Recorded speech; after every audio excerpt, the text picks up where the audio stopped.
Ректор Абхазского государственного университета Олег Угварамия тепло поприветствовал делегацию Южной Осетии во главе с министром иностранных дел республики Дмитрием Медоевым.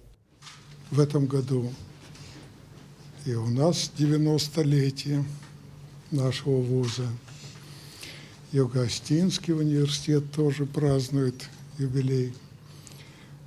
Я регулярно разговариваю с Вадимом Батазовичем. Последний раз вчера.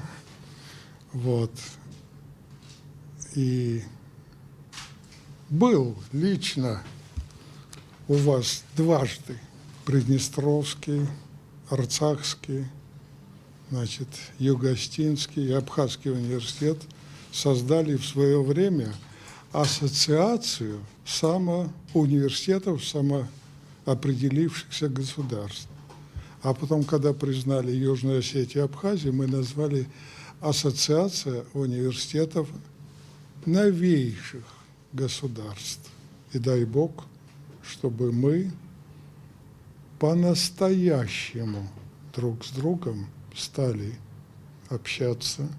Пандемия как-то затормозила этот процесс. А так, конечно, всегда есть желание и возможность для того, чтобы посещать эти университеты. В свою очередь Дмитрий Медоев признался, что находится в Абхазии впервые и выразил надежду на укрепление взаимодействия между братскими республиками. Очень приятно находиться здесь, потому что я знаю, какие связи есть у Абхазского университета с нашим университетом.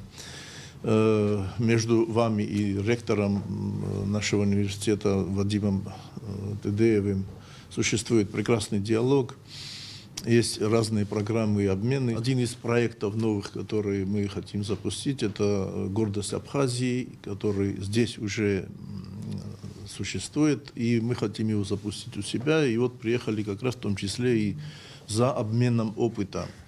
Это все программы, которые совместные, я думаю, их надо приветствовать в любой отрасли, и в экономической, и в научной, и вот в молодежной такой сфере.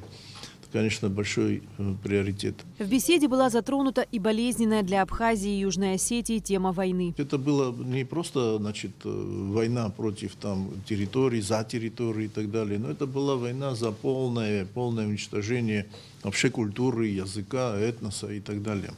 Чистое поле. Мы помним, как называлась операция в 2008 году. Слава Богу, что она не получилась. И мы всегда, и здесь я хочу сказать, что мы признательны Российской Федерации за те решения, которые были приняты в 2008 году. И, конечно же, мы с вами, прошедшие эти войны и вот эти конфликты, мы прекрасно понимаем жителей Донбасса.